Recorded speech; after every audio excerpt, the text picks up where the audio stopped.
It was wild because in the restaurant business, there's a lot of big personalities, right? Like we're not, you know, there's, yeah, I'm sure you know about that, but that's why we have the show. Yeah, exactly. Of course.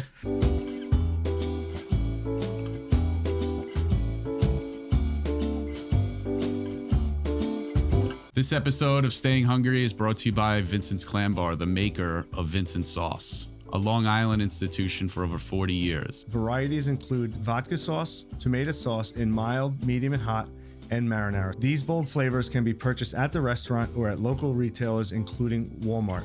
Restaurant quality, straight from the jar. Welcome to Staying Hungry. Today's guest is Pat from Park Place. Yes, Pat, sir. Thank you for coming on. Of course. I know we tried to coordinate a couple times, and on a certainly positive note, your wife is expecting pretty soon. Yep. So, Baby O number 2. Very nice. Congrats to you guys. And Thank you. We had to make sure we got the episode in before then. Yeah. It might get a little crazier, right? Yeah. I might have to leave in the middle. Okay. hopefully not, but it's okay to keep your phone close. Of course. Why don't we start with I think we kind of say hospitality, like where did it come from? And a couple weeks back, obviously a friend of yours through Guac and almost like a little brother, we said, Luke, he actually said something like there was a candy club that Sergio's father made you guys basically put some monies together, and that's sounded like how it kind of started for you, but give us your version of getting into hospitality. So growing up, my mom always was in the restaurant business. She was more of, from a waitress perspective. And, just being around that, knowing the late hours, knowing the way that the business was kind of shaped, it was always kind of posed a little bit of an interest for me. So, when I was older and I had the opportunity, my first job was like a caddy at a golf course, and that was horrible. I love golfing, but being a caddy was not for me. Okay. So, I kind of moved into the restaurant business, and I actually started working for the guys over at Bourbon Street. Mark Boscia, Mark and Johnny. Yeah, of course. They're great. Unbelievable guys, JR. Yeah. And was that in the Bayside area? Yeah. Okay. Yeah. So I worked over at Bourbon. That was really my first restaurant. I started there. Very cool. As a busser, and, kind of worked my way up the levels there, waiter. Even did a little bit of bartending there as I got older. And then, just kind of moved over. Serge over from Caramia. Sure. He's my partner and my best friend. And also like a mentor, to be honest with you. I think that's super important. Like, he's someone that I've always looked up to, even though we're, kind of doing this together. He's grew up in the business as well. Because his father owned Caramia. Yeah. There's multiple locations. There's 2. So when they went to go open the second one in Seaford in 2007, I kind of went over there to work for them, and kind of saw more of the owner side of things, just because I'm obviously friendly with Serge, and I was, on the floor doing my thing as a waiter there, or, whatever he needed me to do. But got to really have a little bit of an insight into the owner side of things and see really what goes on behind the scenes, which I think is what, is awesome. So is that what pulled you in, essentially? It's what pulled me in. I mean, I think I was pulled in before that, to be honest with you. I've had this draw in me to, serve people, and by serving people, I mean, creating an environment where people feel comfortable. And I've always loved that about the restaurant business. I think that that's something that is the key to a great restaurant, is exactly what the word you said was, hospitality. I think that that's really the backbone of a restaurant, But yeah, I mean, so just through the years of just working in it, gaining experience, things of that nature, I just eventually started working with Serge, and, obviously my interest grew stronger and stronger. And we went for it in 2010, and we opened up Park Place. And Park Place, where it is today, is not the original location. Yep. You guys then moved it to where it is today, New Hyde Park, much bigger footprint. Yeah, double, actually. So it's interesting. What year was that? That was 2020. It was actually December 2nd of 2020 was our first day in the new location in New Hyde Park. Yeah. Got it. But that was, so we obviously for those that don't know, we suffered a horrible fire in the middle of 2020, in the middle of COVID. That was September 27th of 2020. And, we just had to regroup. We had to regroup, or else everything that we put into effort and all that stuff would have just kind of went away. So, the original, was there ever plans to possibly expand Park Place? There was. There was. Sorry to cut you off. There was.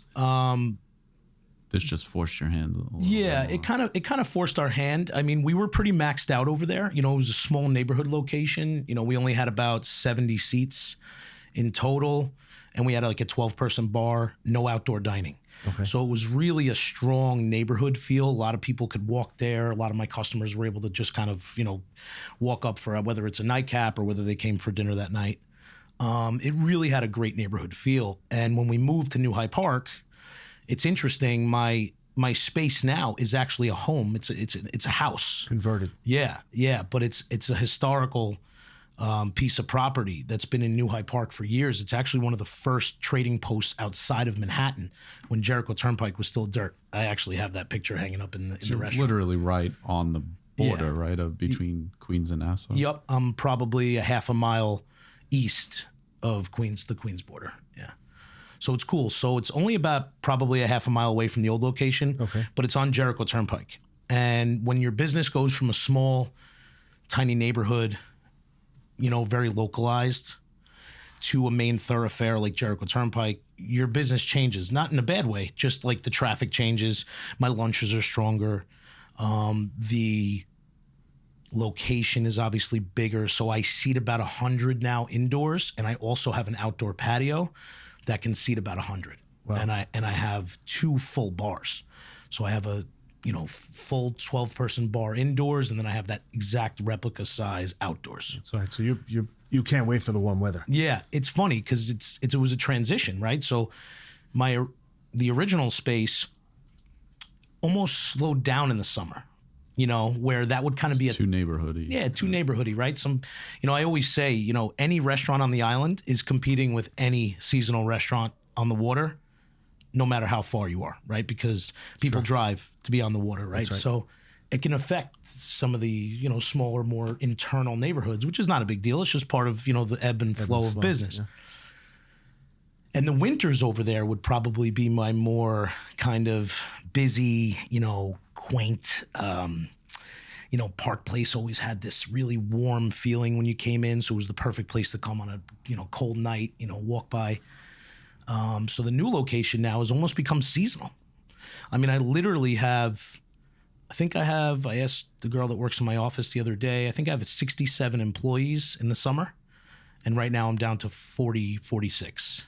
Wow. So, I mean, I literally have to decrease the size of my restaurant, and my staff. About a third. Yeah, it's tremendous. Luckily, a lot of them go to college. How does that look? Because, we've had other guests on that have to deal with seasonal, and, workforce is always one of the toughest obstacles in running a restaurant. And, absolutely. Taking those ebbs and flows of going, all right, having 40 employees in the winter and then having to bulk up and add another 25 employees. Like you said, has that been difficult over the last few years, or are you bringing back a lot of people that are students or teachers that kind of make up that summer workforce for you? Yeah, no, it's a great question. So as we all know, everyone runs their business kind of specifically, and there's really no right or wrong way to do it. Everyone kind of finds what their niche is, and they kind of run that way, right? As far as let's just call it my internal staff, right? Like my kitchen staff, I really try to maintain everybody, throughout the winter. And whether that means just cutting hours a little bit, I don't want to cut them too much because I know that they have families to provide for, and I need to be able to do that. So I kind of organize myself to run a little fatter on labor in the winter because I want to make sure that they're intact. I want to make sure that they're being taken care of on their end. And then obviously when the summer comes, we can ramp up some hours. We can get everyone to where they need to be. As far as the front staff goes, it actually works out perfect for me because I have a ton of college kids. Now, hiring local college kids was never really a possibility at the other restaurant because it was a smaller place. I had much less staff. But over here, I realized that I really needed more. And, I'm very fortunate. I've been dealing with a lot of the families that come into me for years. There's kids that work for me that were, 10 when I opened, and now they're 20-year-old, servers. And kind of like you guys. Yeah, it's true. Coming through the ranks, right? Yeah. And what's really nice about hiring local neighborhood kids is that it almost doubles down on the neighborhood feel you're looking for, right? Because their parents come in, their family comes in to come see them at work, and they have dinner, and it's just a nice environment, For me, I kind of liken the staffing situation is like almost like the minor leagues in baseball. Like, I promote from within. I rarely hire outside. I have virtually no turnover unless somebody maybe goes forward on a career, becoming a nurse, becoming a teacher, whatever it may be. And then sometimes they'll even hang on and say, hey, just keep me on a day. Which I'm sure you're thrilled. Yeah, right? It's amazing. Yeah. So usually the way they start is they'll start off as a busser. They'll kind of earn their stripes that way. Then I can move them to a food runner position. I have a full-time food runner, but there's usually somebody to kind of help him out on the busy nights. I'll give them an opportunity to do the food running. They get to learn the menu. They get to see the food. They get to see how the kitchen works, in a more kind of intimate way. And then the next step is that they can be promoted to waiter. So it's really great because by the time somebody by me becomes a server, they've worked there for so long that they know all the little ins and outs of the restaurant, right? Because like every restaurant kind of has their thing. And so by the time they go there, as long as their knowledge is where it needs to be, freshening them up on service and giving them those guidelines and coaching them is honestly the easy part because they kind of have the rest of it down pat. So it's a really great little system. I mean, I even have one family where I have 3 brothers working for me. One's in college now. I got the 2 younger ones working for me. And as long as you hire the right people, they'll work. I know a lot of people don't think they will, but they will work. Yeah. We hear all the time that there's a shortage of good talent, but I guess maybe culture is attracting some better talent. Helps that 3 brothers are there, then maybe one came first and say, hey, this is a good place to work. I'm making money, and I'm sure that's part of the MO. Yeah, I agree. I mean, listen, I don't need somebody to have experience. I need them to be a good person, and I need them to be a hard worker. So I know right away if you're going to fit with us. If you need to be micromanaged, you're not for me. Because I need to focus on other things. I need to focus on the guest experience. I need to focus on the efficiency of my staff, right?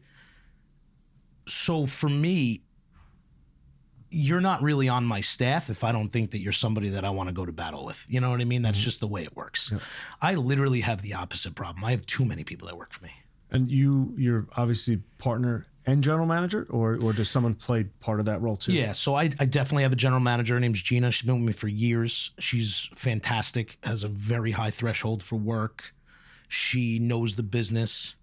She is a great representation of what I want in a leader. She treats all my staff with respect. She puts just as much effort into staff as we do with the guests, and that kind of brings me to that. I think there's a lot of leaders in the world, and it doesn't have to be in the restaurant business. It could be in any industry that just have a title of leader, right? And it takes somebody that's willing to look in the mirror if the staff or the individuals that they're leading make mistakes and understand why that happened and not just point fingers. It's a really important thing. And I think that that's what really creates culture. Most of my energy now goes towards making the staff efficient, whether it's how many steps does my service bartender need to take to execute the cocktail list, to how do I decrease the clutter in my kitchen so that my staff has an easier time getting in and out, to, all these little things. Like, that's where my energy goes. My energy doesn't necessarily, and then obviously to the guest experience. Gina does great with maintaining standards. Obviously cleanliness is gigantic. We need to make sure that we're always clean. But I mean, most of my effort as a leader goes into reinforcing great habits with my staff. Yeah, well, it's like they say, you take care of the employees, and in turn, they take care of the customers. I couldn't get behind that more. Yeah, like you can't go customer, then employees, because without the employees, there is no customer. 100%. And we've all known people, whether they're family members or anybody that you, friends, whatever it may be that complain. Maybe they work for somebody that's not respecting them or appreciating them. And at the end of the day, that's a leadership fail from the top. And that's really where people need to look into themselves and see what's going on, you know? Some of the staff, were they at the original location? Yeah. So that was actually a very interesting situation. So when we moved into the new location, there was an operating business there. It was a bar pub, very well run. Had a kitchen. Yeah. Oh yeah, absolutely. Yeah. And I needed to like really make a decision here. But the last thing I was going to do was put anybody out of work during COVID. You know, I don't even want to say that word, but you know, in 2020, I didn't want to put anybody out of work. So I said, okay, I can figure this out. I needed more staff, right? Because my staff at the other restaurant wasn't large enough to maintain this place. So I just need to, let's put them through an interview, you know, just like I would if they were just random applicants. And they all stole my heart. So I actually blended 2 restaurant staffs within like a week. You know, it was really, wow. It was wild because in the restaurant business, there's a lot of big personalities, right? Like we're not, you know, there's, yeah, I'm sure you know about that, but that's why we have the show. Yeah, exactly. Of course. But yeah, so, you know, to get all these personalities to kind of come together and work, you know, in one direction, was in essence a daunting task, but it actually in reality was not. The staff was amazing and they all became great friends. And to this day, I have most of them still. How long did it take to go from the close of the original to being up and running in the new one? So September, sorry to interrupt. No, I'm bad at that. September 27th was the fire. December 2nd, I signed the lease. December 12th, I was open for takeout only. Oh, okay. That fit. I mean, all right. Yeah, I really it wasn't didn't. Existing. Wow. It was so I actually had to do some work in the kitchen. So I needed to kind of fast track that. Luckily, you know, I have a great relationship with, you know, the companies that I use for, you know, various things, whether it be my hoods or my ansels. So I was able to kind of get that expedited. They were amazing.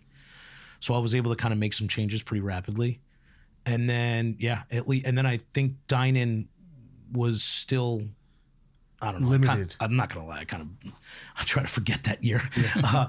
But dining was either limited or not even allowed. So I basically was able to open up for takeout.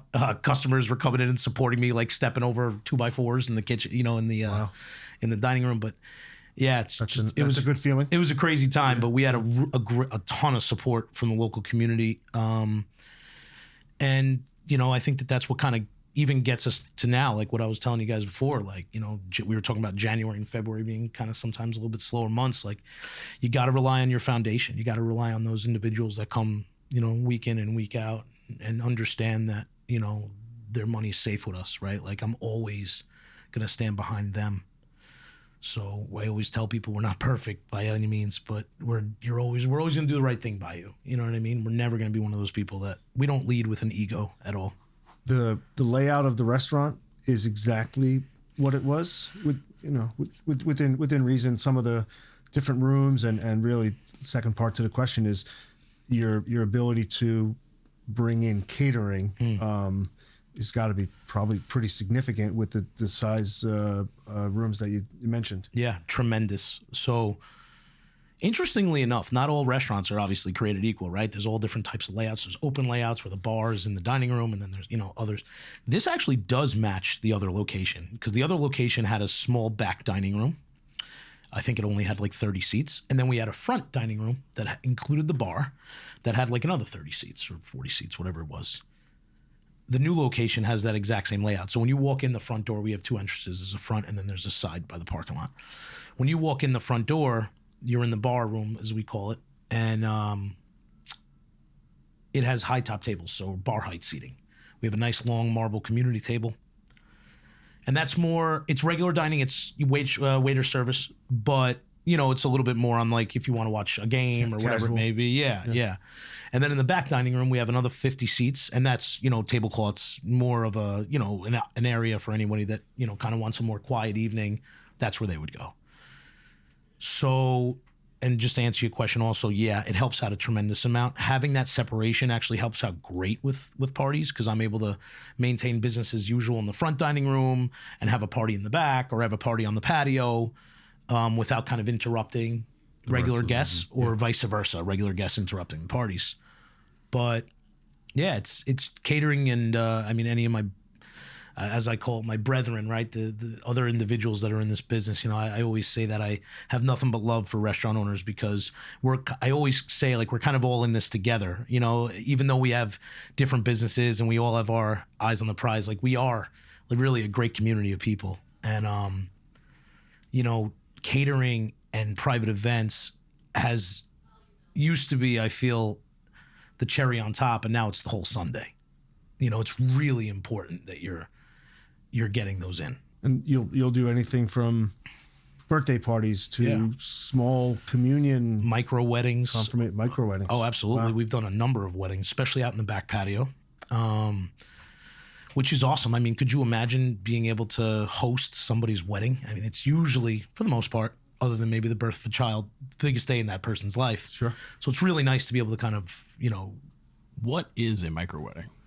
A micro wedding is just a fancy word for like sub 100-person wedding, something that's a little bit more intimate rather than just like a giant kind of 300-person wedding. Catering venue, which you normally think of. And I know a lot of the catering venues have actually pivoted, and they offer a little bit more intimate spaces now for those, because they obviously they're the masters of the wedding industry. I know that there's a growing trend of people that are like looking to do much like smaller and more condensed weddings. Yeah. Like that's becoming more and more of a thing with like younger generations of people. Absolutely. Even me as a guest.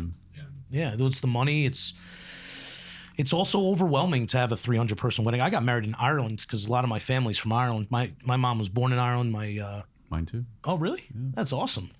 We could talk about that all day. Did you go to the wedding? Yeah. Well, you would look at these two and be like, you guys are Irish? Well, it's funny. I actually joke about that because when my wife is in Ireland, everyone thinks I'm the one that married in, Yeah. But yeah, my family's all from West Clare, small little village in West Clare. And it was actually easier for me to get married in Ireland. I had to make some buddies travel, but they didn't care. And it's a vacation for them. It was a 3-day bash. There's nothing. It literally lasted 72 hours. Yeah. Did they make it to the wedding? They did, and it was fun. I'm pretty sure it's one to Talk remember. us. I don't want to harp on it all, but I think from like a business owner perspective, it's important to go. You're in 2020. It's the worst. Let's call it the worst time of the last. I want to say of our lifetime, right? Of what we went through.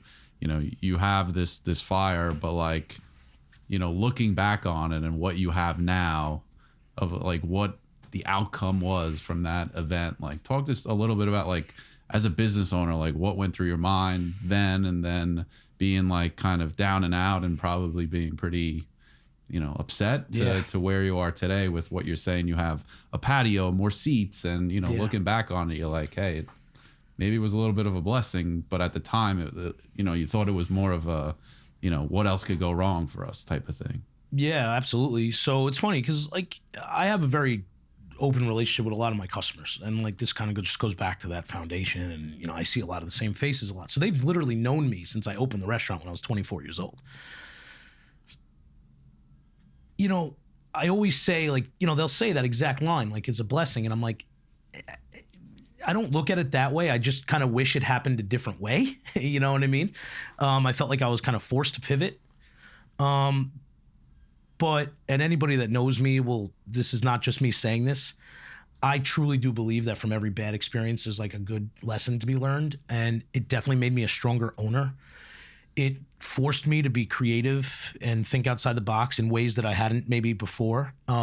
It forces you to really dial into your numbers and make sure that you're hitting what you need to hit when you might be seeing drastic increases and decreases in revenue based on, whatever I think that was one of the biggest things to get over during that, right? Was the unknown, right? Like what's going to happen? Are we ever going to get back dining? Are we ever, So it definitely made me a stronger owner. It made me a stronger person.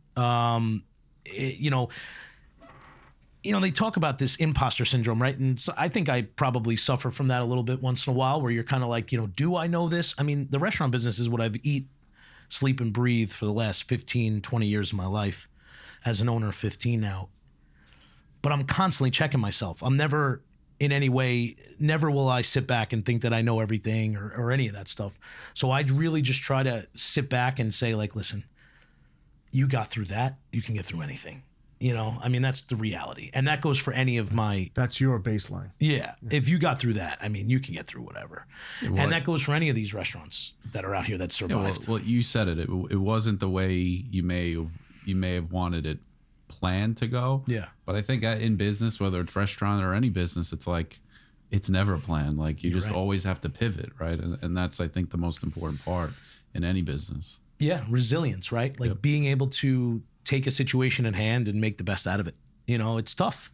And like you said, it goes for any business, you know, because at any moment, industry can change on a dime, whether it's with new technology or whatever it may be, new laws, new guidelines, whatever it may be, can always take an industry and kind of put it on its butt. You know what I mean? So I think it's important to have that.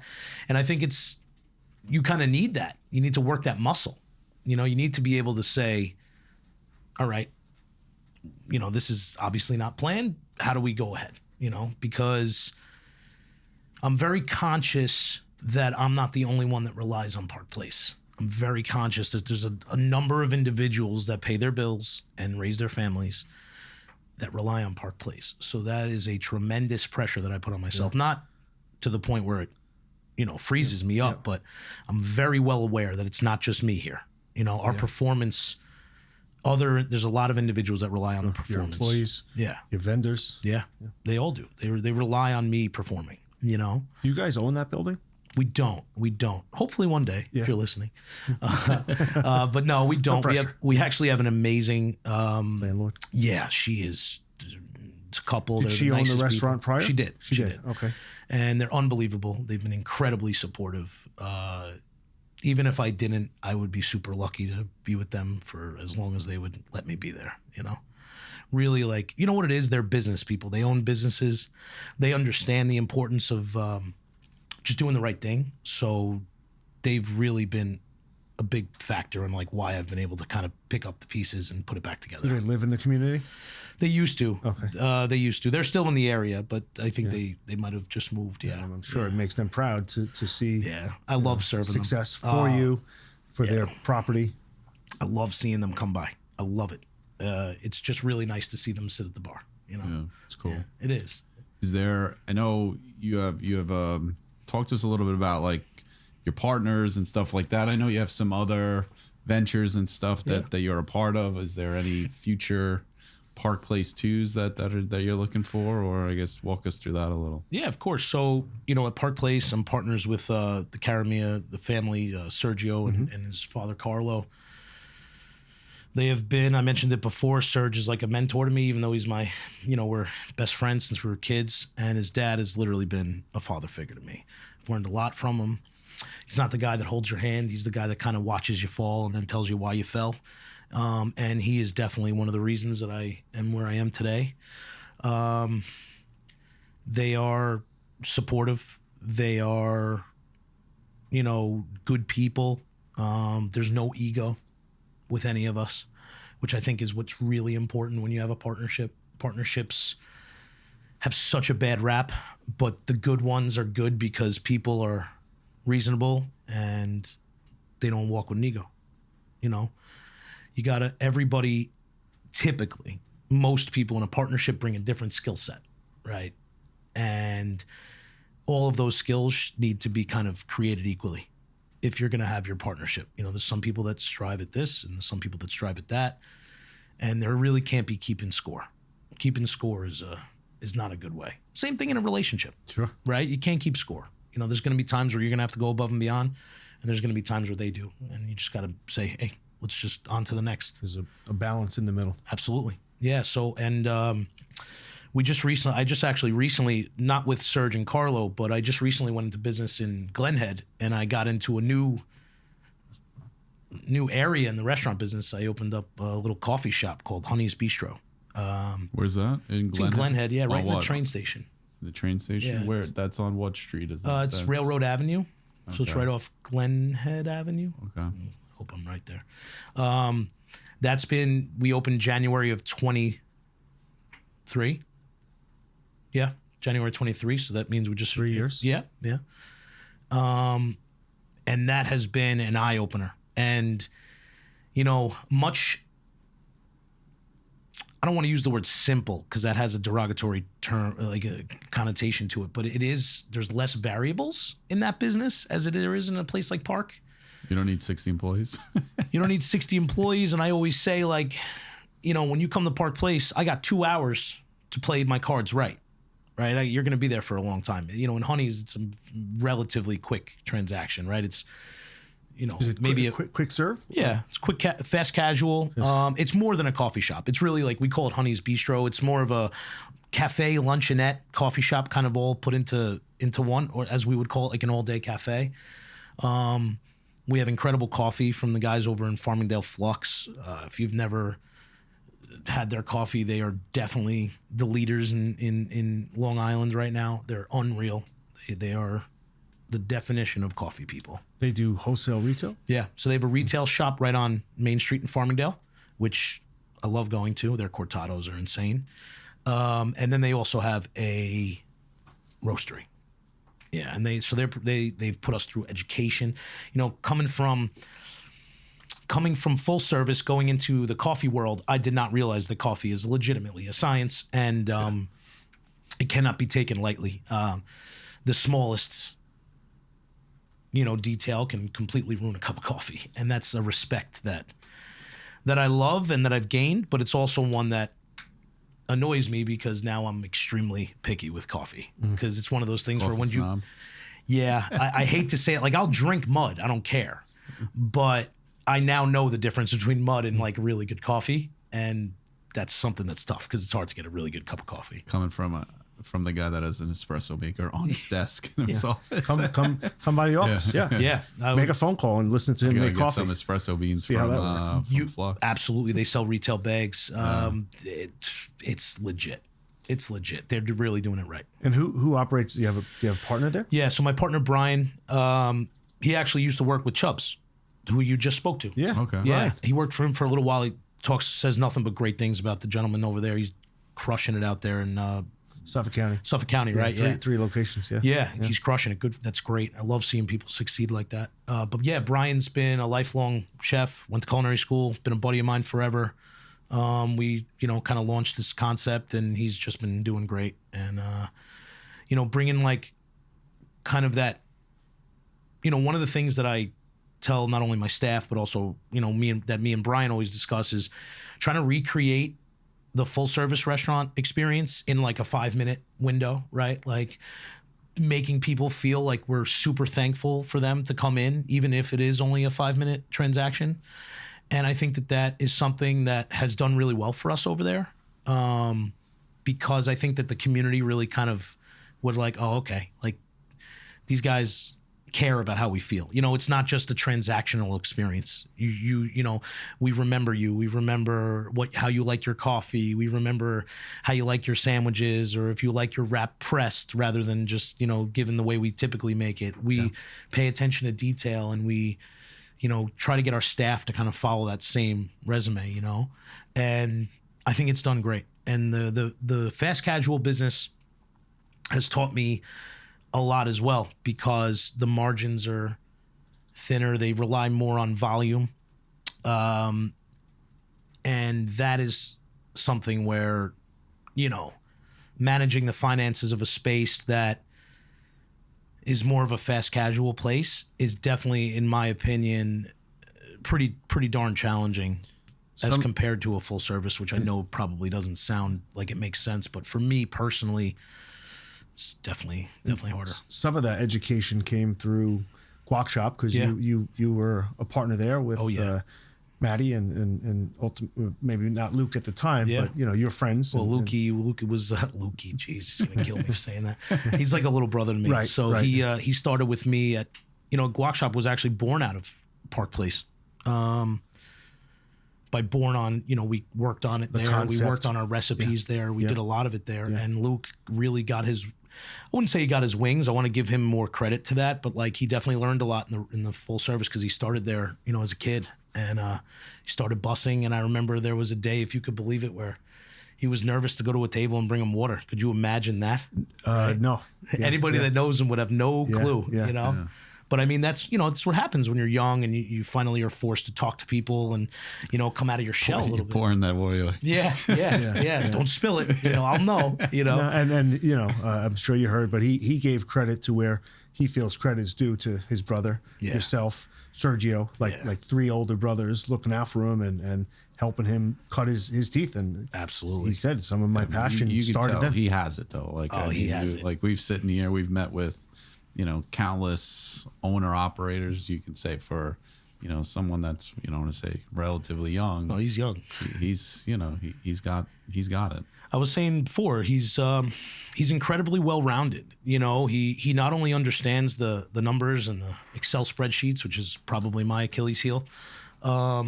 He understands the customer experience. That's the Chaminade education. That's the Chaminade education, exactly. It didn't go to waste.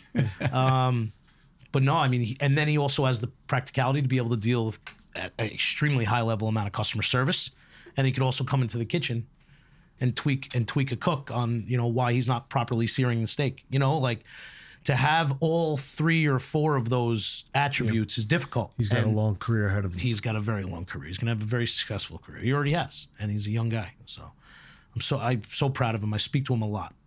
You know, it's awesome. Yeah. Shout to Luke. He's a great kid. Yeah, he's unbelievable. You said Lukey, right? I know. Jeez, he's gonna remind me of this forever. You were saying earlier before I think we went on camera of just getting involved in the manufacturing side. Yeah. Of which was tied to another, I guess, project that you guys had was spoons. Yeah. Right? Yeah. Talk to us a little bit about just how you guys got into that and what that experience is like, because you were going fine dining, fast casual, coffee, running the let me just gamut throw manufacturing in there as well. You ever sleep? Yeah, I do somehow. I have an amazing support system. My family's amazing. Oh, sure. So long story short, I mean, with that was we came across this machine that basically takes hard ice cream and creates custom soft serve, right? So you can basically take hard ice cream, put it into the mixing cone. You can add whatever you want in there, a cookie, a brownie, toppings, a cupcake, whatever. Even outside of toppings, even a slice of cake. Okay. And literally within a few seconds, you know, once you engage the handle, it's more of a manual machine. It's not like a automatic machine, but that's kind of the point of it. Once you engage the handle, we basically have this giant auger that breaks down, pushes the air out of the hard scoop, right? And creates basically a velvety, textured, custom soft serve. And, you know, Sergio, my partner, kind of led the charge by opening up Spoons, which is located in Seaford, right behind his restaurant in Caramia. And that's done great. It's like a cult classic. You know, it's a cult favorite. Lines down the block. Is that open year round? I think he closes for January and February. Yeah. But then he'll be open again soon. Got it. It just, you know, even though ice cream is a year-round scenario, I think it just makes more sense to be. It's almost a commodity, Seasonal. Right? So it's like let's keep it at something. Yeah. Ralph's closes. Yeah, exactly. And they obviously have been doing it forever. So we got to know the individuals that manufacture this machine. They're actually in Salt Lake City, Utah. It was a family-held company for since the 80s. And they got to know us and they took interest that we, as I like to say, we kind of knew how to turn a wrench, but we also had the restaurant business experience. So they were really interested, hey, would you ever be interested in maybe taking this company over? And, you know, after a bunch of interesting conversations, we did. And that's essentially the machinery. Yeah. So we not any ice cream with that family, just the machinery. Just the machinery. So we basically purchased Swirl Freeze, which is the manufacturing company that creates this machine. Yeah. Now, do you today sell that equipment? Yep. To others? Yeah, we sell actually worldwide. Wow. Yeah. And is it essentially a sale? Like that's the business, or is there some sort of licensing of that equipment? It's a great question. So right now it's just a Straight up, I want to buy it. I use it. I run with it. Yep, it's transactional. You offer purpose. some sort of maybe we offer warranty. support We or- offer exactly. We like offer that. install options. We have a number of contracts with different service companies that are trained on our machine that are located in different states, and we even have relationships with other countries where we can get a machine worked on or even installed. It's a very simple machine to install, but it is a little particular, right? It's so it's something that, after about a 30-minute run through with anybody like a technician, they're right away, they know exactly what to do. So right now it's more of like a static transactional scenario. We obviously offer support, parts, things of that nature that customers can do. But yeah, it's a really cool kind of change from the normal everyday restaurant business. Like, we've gone to conventions in Orlando and conventions in Chicago where we've been able to set up a booth and show our machine to the world, which was like a whole different, always thought that traveling for work would probably be pretty cool. It is not. It's horrible. It is not cool. Careful what It you is- wish for, right? I was Yeah. away it's- last week, and I'm like, how do people do this? I did it a little bit Weekend with and Swirl all. Freeze, where we're only doing like maybe 2 weekends a year. And by the second day, I'm like, get me out of here. And those convention floors are unforgiving. I mean, your knees are buckling There's no after hiding. a few hours. There is no hiding. It's brutal, Time does honestly. I not give go them a lot of fast. credit. Time does not go fast on those It floors. does not it's- go fast. Do you think Spoons expands in other retail spaces, or simply the equipment side? So we're working on that. I think that Spoons is a fantastic opportunity to kind of duplicate, and what we're kind of working on now is more of like a business in a box concept. There's a lot of people out there that would love to open up a little place, whether it's ice cream shop or a number of other types of restaurants. And I think that the Swirl Freeze machine is something that you can either build your entire concept around, or you can just add it to your current concept. And I feel like a business in the box concept would be perfect, where we can even set you up with, we obviously have a lot of great relationships with POS companies and accountants and things like that nature. So we could literally guide somebody into how to kind of open up and start their business, even specific vendor relationships that we have, things of that nature, offer those opportunities to somebody else that might not have those relationships established. I've seen, because at Spoons I've seen it where it's not a huge footprint. I mean, Yeah. I don't know, as from my perspective, I would think like certain restaurants would be like, you get one of these and add it to your kids menu or whatever. I mean, Yeah. it should be able to drive a significant amount of revenue. How big is the space at Spoons? Is it 100 square feet? Yeah, it's tiny. Right. I mean, it if makes that. so It's like a much. closet. I know it's right behind Caramia. The parking lot's back there. Yeah. The walk up is on the back side of It is. Of it, I mean, it does great, and one of the benefits of that type of a concept is that it's extremely low labor cost. The only thing you got to watch there is the product cost is expensive.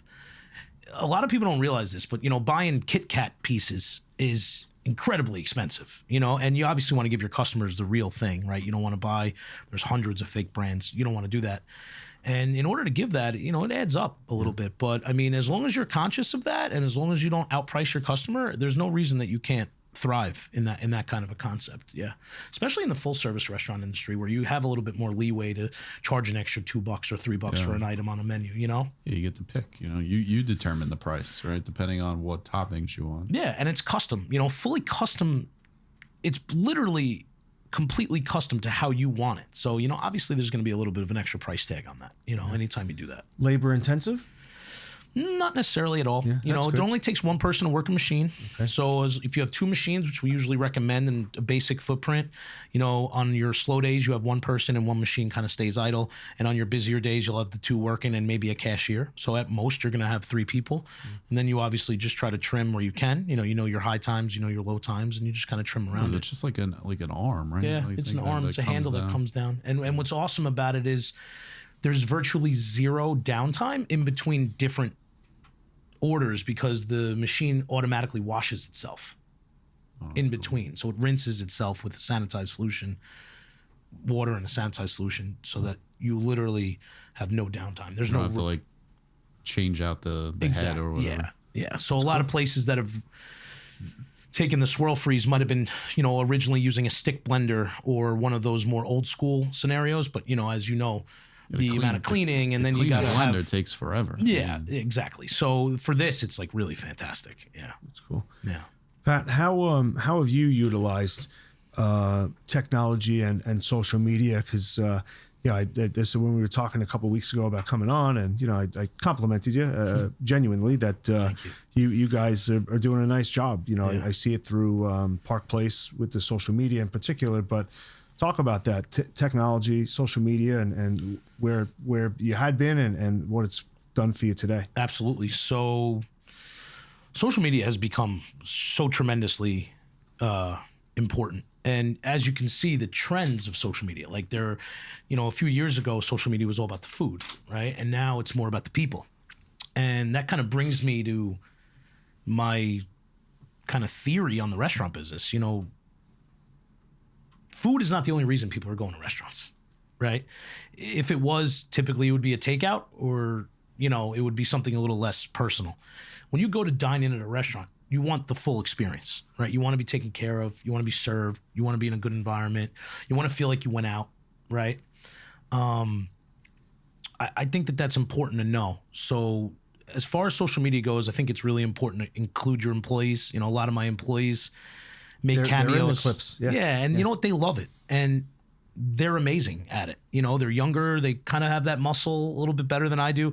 I get on there as much as I can. It's, the reason I don't go on as much, which I'm going to start going on more, is not because I'm avoiding it. It's more so I just kind of have other things prioritized. But now that is a priority that needs to stay at the top of my list. So I think it's super important to make sure that I, kind of pivot, like we were talking about before, knowing where we need to put our energy in as a leader in our businesses. So I think that that's super important. And technology right now, data is really the most important thing. If I don't have the correct data, I can't make the best decisions.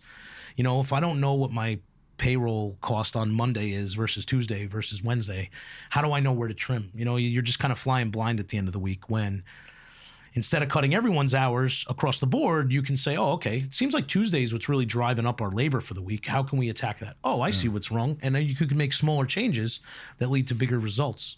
I think that's really important. Data for me.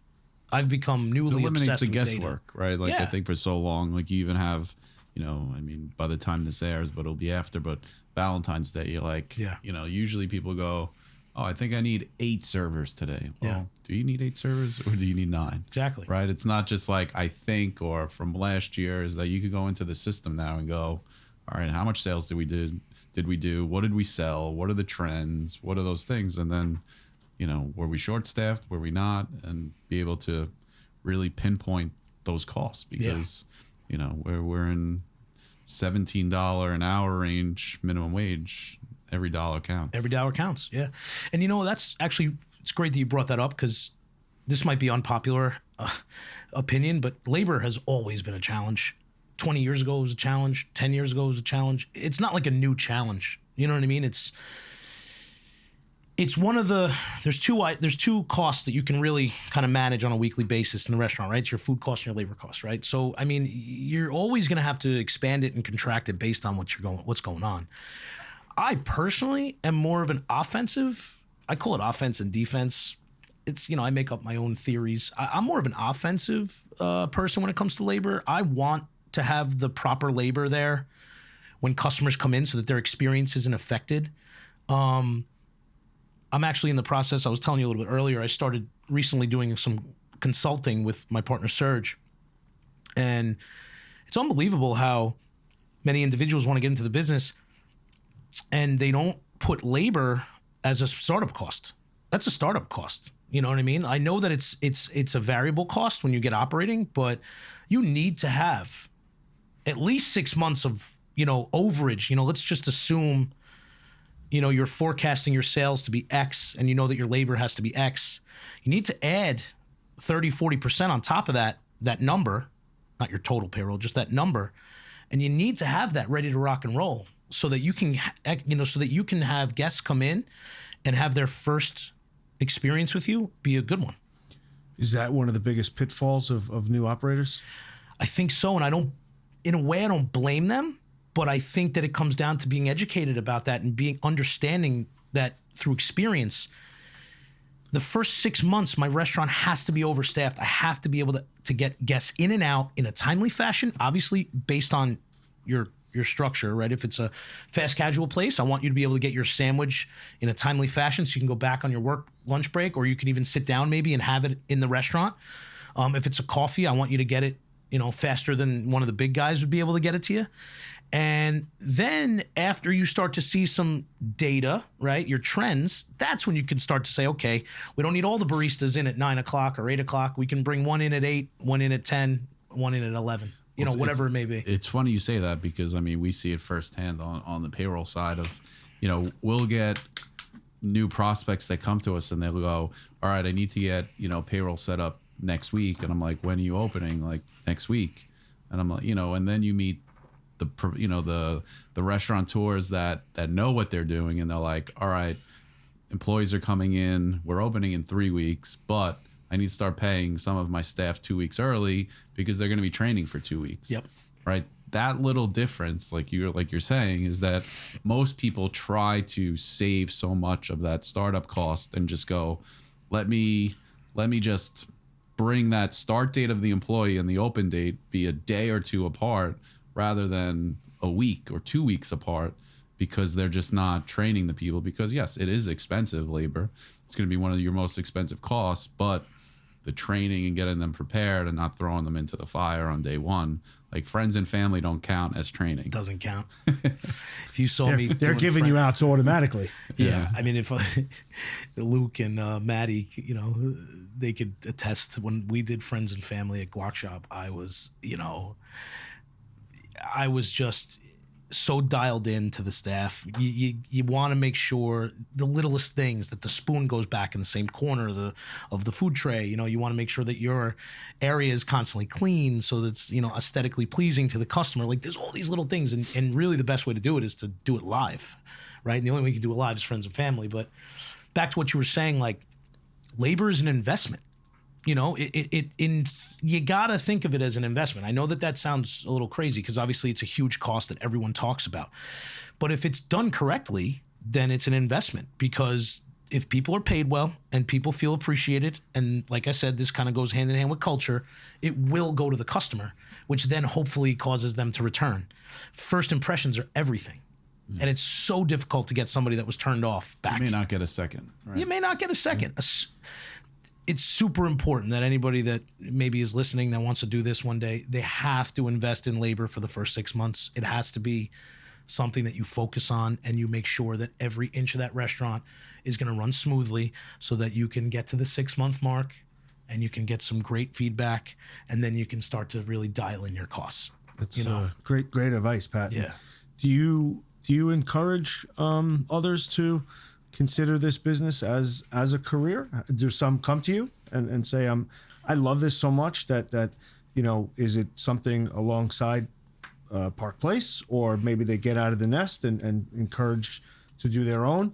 But I mean, that type of advice goes, if you think your investment's going to be $250,000, maybe you should put a third more on top of that, because I've seen it, this, and this. And I think sometimes they go, well, it's $250,000. I'm going to try to do it with 200, and maybe they're going to set themselves up for failure immediately. Yeah, I agree. So I love the restaurant business. I truly love it. I have a passion for it. I told my staff the other day, I'm still in the honeymoon phase. Watching customers come in and out, like having people come and do their first communion there, and then having them do their kids, confirmation or whatever the scenario is, and then do their high school graduation. There is few feelings you can get of feeling fulfilled when you're doing your job. When a stranger is saying, we've enjoyed this. I've made such unbelievable friends just that are customers. And, we've kind of transcended that customer relationship, and now we're, friendly. And I love it. I just think that my only thing that I've seen lately with a few people that I've spoken to is it is not a short game. It is not something that you're going to get rich quick. You need to put in effort. You need to be pliable. You need to be able to move. You need to be able to shake however you need to go, right? To see where the business is going. And you need to like it. If you don't love the restaurant business, it will chew you up and it will spit you out. If you love it, you'll be fine. If you love it and you're willing to work hard and you're willing to like really take your vision and make it something that you can teach people and something that you can get people behind, then I absolutely, in my opinion, there's probably very few jobs that are as fulfilling as the restaurant industry. I mean, obviously there's, amazing, the civil servants and stuff like that are super fulfilling, that are out here protecting all of us and all that kind of stuff. But as far as like, outside of that, if you're doing it right, love what I do. Yeah. I truly do love what I do. I'm pretty big into hospitality and I do encourage people to do it. They just have to be ready and they have to talk to the right people and they have to get the right advice, And it's not something that you're going to be able to do right away as far as profit and all that stuff. Like if that's what you're asking me on the first meeting, like we need to talk about reconsider. Yeah. Some say that, being part of the restaurant industry, specifically when you get to the point of starting a family, having kids and stuff, becomes pretty difficult, right? Yeah. Working nights and stuff like that. I know you just shared your wife's. By the time this comes out, you'll probably have 2 girls. Oh man. Hard to think about. Right. So cool. Walk us through just like the experience of what that's been like from growing up in the restaurant business, single, meeting your wife and now having, by the time, like I said, this air, you'll have 2 little girls. How's that kind of changed the way that you operate as a restaurant owner? So it's a great question. And I think it's important for a lot of people to see this because right now, so I have a 2.5-year-old, right? So she's not quite in like a set school yet. Right now, it's amazing. To be honest with you, I make breakfast and I hang out with her every single day of the week until noon. She goes down for a nap and then I go to work. Now, I'm very fortunate that I can go to work at that time. We open at noon because I have a general manager that's able to kind of get in there and make sure that we're kicking off on our best foot, So one of the things that I tell people is every family looks different, right? I have a round table meal with my daughter and my wife every day, except it's breakfast. It's not dinner. And I know that that's probably going to change one day, right? Because she's going to eventually start going to school. But I think that for me personally, I've been in the business now for like 15 years. So I've gotten to the restaurant to where if I needed to pop out at 3 p.m. to pick her up and bring her home or whatever it may be and make her a quick meal, I can do that and then go back for the evening. And for me, it works. And my family, like I said, my wife is incredibly supportive, Does she work? She does. She works. Fortunately for her, she's able to work most of the week from home. Okay. But as anybody that works from home knows, that is not easy. Nope. I couldn't do it. 2.5-year-old. No. Yeah, I definitely couldn't do it. We're very fortunate, or we have a family that's able to kind of help out. So, again, my situation is definitely a little bit more fortunate than some. But for me, the restaurant works. And now seeing my daughter, one of the things I always laugh about was, when she was first born and I brought her into the restaurant to kind of meet everyone, I was like, man, there's going to be a day where she's going to be like running around this place. And she's doing it now. Yeah. She's doing it now. And it's literally one of the coolest things ever. Like my wife FaceTimed me the other day and she goes, and Amelia, we call her Millie, it's my daughter. She goes, I'm packing my bags. I'm going to see Dad at Park Place. You know what I mean? And like just that small little thing was like, wow, this is like almost like a dream come true. Like Park Place is going to be something that she's literally going to grow up in. And I'm like, I'm happy about that. It's a good environment. It really is. That's awesome. Yeah. You think someday, like I guess if there's a desire, you would encourage her to. Hard to say. It's hard to say. I mean, if she wants it and she loves it, then absolutely. Yeah. But if she's doing it just because she thinks it's like what she knows and she has no other options, then I would definitely tell her, like, try something else. Try something else. Hopefully she has the opportunity to do that. But you could always come back. But yeah, I mean, that's the thing. The restaurant business is almost like universal. You know what I mean? There's always a door open somewhere. Yeah, I'll definitely encourage her. I'm definitely going to want her to work in it because I want her to understand empathy, service, hospitality. There's definitely a skill set that could be built. 100%. Yeah. I tell how to treat people, right? Oh, yeah. I think you probably see, I see customers sometimes and I'm like, what is wrong with some of Yeah, that's true. I mean, one of the things I tell my hostesses all the time, obviously my servers, everyone's always interacting with a guest, right? But the hostesses are literally your first, as I call them, the gatekeepers, right? Like they're the ones knocking on when you knock on the gate to come into the restaurant, they're the ones you're going to see, right? So I tell them all the time, obviously first impressions are tremendous, but you're learning, and they could all vouch for this, comment on the video, and they'll vouch for this, but you're learning invaluable skills, like intangible skills. Being able to have a conversation with somebody that's an elderly person, a young person, a middle-aged person, a couple, a single person, all those different types of individuals back to back to back to back works a muscle in your brain that, in my opinion, will send you into the workforce leaps and bounds crisis ahead prevention. of some people. Yeah. People that come in, they're like, oh, I told you 5 people, but we're actually 7. Yeah, figure it out. Let's do it. No reason to get stuck on our tracks. We got to make it happen. Pat, I'm going to take a guess. Before dinner service starts or lunch, do you guys have any sort of like get together as a team? Yeah. I'm again just a guess, just from hearing what you've said for the past almost hour, and I'm like, you've got it down to that, because I guess it matters every single day. It does. And just a stark reminder of, hey, these guests are coming in. Let's be on our A game. Yeah, 100%. So pre-shifts are something that, I try to be as consistent as possible with. Obviously for basic things like, are we 86th anything? Are we out of anything? Or, is there a special that we're going to run today that might not be printed on our typical specials? But also just like, hey, let's try to make these individuals that decide to come in here and spend their money here, where they have all these other options, let's make them really happy that they chose Park Place. And I always tell them, like, you're the short-term benefit, I'm the long-term benefit, right? If you want to be here forever, be my guest. But if you don't want to be here forever, and this is just an opportunity for you to earn a living until you get to your career, you're going to short-term, benefit from this by, hopefully making good money. And I'm going to long-term benefit because you're going to leave a lasting impression on the customer, which is super, super important. So, we just got a new POS system, and you have an opportunity to put something next to the keypad, like a little saying. And the saying is not supposed to be a saying. It's supposed to be like, hey, sell the steak tonight. It's meant for internal. So I put greatness as a choice. That's literally what I put on it. And I'm going to leave it there. And it's just, you got to coach people. You got to be somebody that coaches people and leads by example. And that's just what I try to do. It's definitely what I try to do. So yeah, I try to talk to them. I try to come down to them, ask them if they need anything. Right? It's really important. I poll them all the time. Is there anything you guys need? Do you need more espresso spoons? Whatever it is.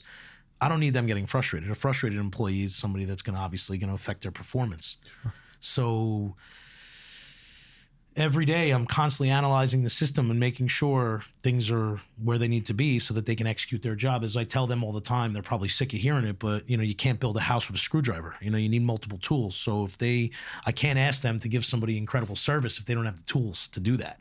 That's a me thing. It's not a them thing, How do you slow down mentally to enjoy some time away from the businesses? So I feel like my time off is interesting. I think that a lot of individuals are worried about when they're away from their businesses, they might be worried about things like shortages, losses, maybe employees acting out of line, whether it's with, substance abuse or anything like that. And my brain never goes there. My brain typically is like, I hope they don't encounter a moment that I could have helped them get through better. I overall trust my employees to execute the task at hand. And I know that they're going to do it with a smile. Will there be moments? Yes, of course. We're going to have our moments, right? We're not robots and we're not perfect. So I'm able to rest easy because I know that the right people are in the right positions. And I know that they also know that there's a way open line of communication. My manager always has the ability to call me and contact me and ask me a question. We kind of have like a little group chat between all the leaders in there. So even if I miss it, somebody else can chime in. Do you go? You like to travel? Yeah. You So don't like to golf, right? I love golf. Oh, you like to golf. I You don't hated like to being a caddy. Right. I That's love why golf. I hated caddying too, because you want to play. I don't want to watch. It was not. I mean, good. now what they make now, these caddies, it's maybe I'd reconsider it because They make it's unbelievable. serious. Yeah, I mean, it's tough. I love to golf and I love skiing. Actually, my daughter just went skiing for the first time. Oh, nice. Yeah, it was. Where'd you guys go? We went to Butternut up in Massachusetts. Okay. It's a tiny little mountain. Yeah. Perfect for a family. So, like it's in the Berkshires. Mm-hmm. Perfect for a family. It's like, she's 2.5. I mean, we went for it and it was amazing. Nice. Oh my God, it was Funny incredible. watching them like walk around in ski boots. Oh my for God, the she was first time. she was walking. No- I went down no- the no magic poles, right? Yeah, I did no poles. Yeah. I had her No in between fear. my legs. I went down the magic carpet. I even went on the lift of the real bunny hill and kind of came down with her. It was dream It's come like true. the leash, was it? Or- Yeah, we didn't even put the leash on yet. You The just put leash it will right maybe be between you. next. Yeah, because she's only 2.5. Honestly, I was surprised that she even did as much as she did. We rented her boots. We rented her skis. We were originally going to put her on these like plastic kind of like play skis. And then my wife was like, you know what? The boots and the skis are going to be heavier. So it's going to kind of ground her more. And I think she'll have more, it'll be easier for her to kind of control them. And I'm so happy I took her advice because she loved it. That's cool. Just like anybody else. No, I don't They think don't know anybody, what they don't like. They say There's like no- in the there's no beginning. There's no fear. fear yet. Yeah, so I mean, she was a little uncomfortable in the boots, but anybody that knows skiing, I don't think anybody's comfortable in their ski boots. the greatest feeling in the world is loosening. Oh your my ski God. boots. It's like you just got to sit there and say, oh my God. Yeah, I try to go to Ireland a lot. I try to see my family in Ireland, Yeah, and we're definitely like an outdoor family. So we try to do things like me and my wife have taken trips out west, whether it's going skiing or even just going to like Zion and checking out the Grand Canyon and doing things like that. Nice. Try to fill our days, and if any time off we have, we try to fill it with activities. We're definitely like an activity-based family, which I'm very lucky to have.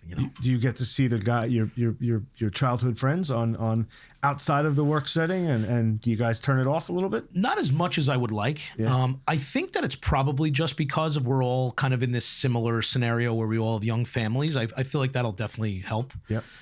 As we get older. But yeah, I mean, I talk to a bunch of them pretty regularly, and even some of them will come by the restaurant, which is obviously great. I always joke why they don't come more. I'm like, you guys, like, if my buddy owned a restaurant bar, I'd be there a lot, But no, they come a lot. They support, and we definitely get together as much as we can, but not as much as we should. Yeah. I think Maddie lives out of state. Yeah, Maddie. I mean, I miss Maddie so much. He's just an incredible friend. He's an incredible, person. He's super smart. He's just fascinating to talk to. And I'm sure he's rubbing it in like, how's the my weather up there? God. He called me the other day and he was like, everyone's freaking out because it's 50 degrees here. I'm like, 50 degrees? I'm like, dude, it's in the single digits here. Like, come on. He's like, I'll be in my pool next week. I'm like, come on. But I got to go down there and visit him because it looks like he's doing great down there, which he deserves. He really does. Where do you like to go? Do you have any like go-to restaurants? Are you a big critic of when you go to other places, or No, you just try to? I say this all the time. People think that because you're a restaurant guy, you're like a ultra critic. I'm the opposite. I understand the struggle, so I'm actually probably the easiest guest at a restaurant. When me and my wife can get out, we love going to Blackbird. Chris Parado over there in Wantagh is right? he's a wizard. He makes. We were there a few months. Tasting menu or no tasting menu? I don't do the tasting menu. I'm pretty. My wife is pretty. She's one of those likes her certain items. Got it. So we pretty much get the same thing. His homemade pastas are incredible. Steak. He does this New York strip over there that it's like what I get every time. It's always perfect. He does a great job over there. Vittorio's is amazing. We can get ourselves out there. Yeah, Mike's great. He's doing amazing things over there. They're expanding. And yeah, oh yes, they are. I heard that actually. Yeah, That's you great. could actually see, if I drove past this morning, there you could see the next storefront, which I think is his already anyway. But he's expanding. He was on and he told us. But Yeah, he does amazing. his food is always great. Oh my God, it's amazing. And Leonardo is his main guy is such a great, it's hospitality. You feel like you're at home when you go there. It's awesome. And then I mean, there's so many great restaurants in Long Island, and there's so many great groups now that are just really crushing it. I'm so happy for the Long Island culture of the restaurants has really gotten strong over the last couple of years, and I think that that's great. And I think that that's actually partly due to I think that customers and are really just, it's not, this is probably a, not the popular opinion, but I think that people are still going out. They're just choosing where they spend their money a little bit more wiser. I think that that's really the big thing. So if you're not making them feel good. No, same with you guys is that I think post-COVID, the guys that were good operators doubled down. Yeah. Right? The guys that were kind of barely hanging on up to COVID, they fell off. Yeah. But you had those good operators that really came in and said, all right, now I'm going to go from 3 to 7 locations, 7 to 15. And, and we're able to really hang on to the good employees, expand upon that. And that's why I think what we're seeing in the landscape today. Yeah, I think that times like that kind of let the people that understand the nitty gritty rise to the top there. And speaking of which, restaurants, I forgot to mention Serrata by King Umberto. Have you been there? No. So Chiro and his brother John over there and the whole gang over there are doing amazing things, but they just opened up this fine dining. It's right next to it. Yeah. It was I know that it's unreal. there, but I haven't just gotten over there yet. It was incredible. I'm so proud of him, more like happy for him. He's a buddy of mine. I'm very fortunate to have him as a friend, but he did something that a lot of people wouldn't do, and I think he's really a trailblazer, and I think he's done an amazing. It was unreal. So I'll definitely get there. Oh, Tasting menu. I did the 8-course. Nice. He really knows his Italian, It's not. I don't think it's geared towards that. I don't want to misspeak, but I don't think it's geared that specifically to that. It's more of it's not the like experience. a Maroney's type of. No, it was more. The experience was more like going to Le Bernardin. Oh, really? Yeah, I mean, like full blown, legit service. More Manhattan. Oh, absolutely. Tasting menu. Everything about it was Manhattan. There were stories behind certain things, like where the glassware was made and came from, and where the steak knives were curated from. I mean, it's something I would highly recommend trying out because it was really good. Yeah, it's awesome. Road trip. Yeah, definitely. I know it's probably a little bit of a ride. You got to for you, stop and see Pat first. It's worth it. Yeah, you can stop by me first on your way. Yeah, definitely. Are you guys open for lunch? Yeah, we're open for lunch. Monday through, being on Jericho Turnpike. We used to actually, it's funny, in the old location, we were closed Mondays for lunch. We were only open Tuesday through Saturday. But no, here we're open, full blown, We have the individuals, we're close to Northwell. We're close to a lot of large corporations that, there's people that need to go out to lunch, Yeah. And they can come to us, and they, like I said, we have some lunch specials and stuff, for anybody that's kind of local. That might do Islander fans come before the game, or it's close enough where they feel? Yeah. I'm actually going to talk, I'm actually going to get more into that with my customers, because I'm lucky that I get a lot of individuals that join us before the games, because obviously they're coming in their gear and then they're out of there. But I'm 40 steps from the LIRR in New Park. I mean, it's like the ultimate. Wow. Before you hop on the train and go into the city, or before you hop on the train and go to the Islander game location. Like, it's literally similar to like Austin's Ale House. They're steps away. Yeah. Oh yeah. Forget about it. He's been there forever. For almost 3 decades. Right? Isn't that wild? And then that more. And that location, I mean, that area has only become better. Yeah. By better, I just mean like more and more popular. Yeah, which, I mean, I remember going there in college. Which was, say the early 2000s, but it was busy then, I think. Yeah. It's just getting busier. Yeah, he's got a great crew over there. I mean, they know what they're doing. Like you said, operators. They know the business. Pat, I hopefully take this as a compliment for what it's worth.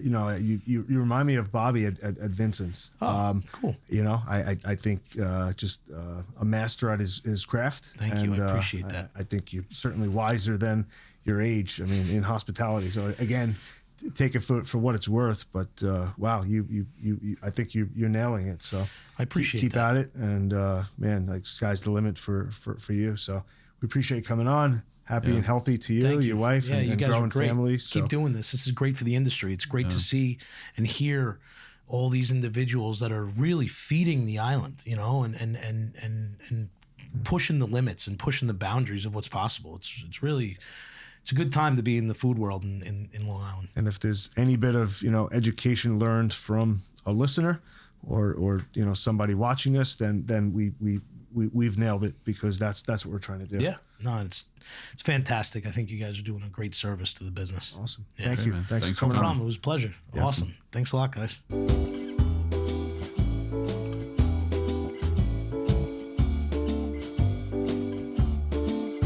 This episode of Staying Hungry is brought to you by Vincent's Clam Bar, the maker of Vincent's Sauce, a Long Island institution for over 40 years. Varieties include vodka sauce, tomato sauce in mild, medium, and hot, and marinara. These bold flavors can be purchased at the restaurant or at local retailers, including Walmart. Restaurant quality, straight from the jar.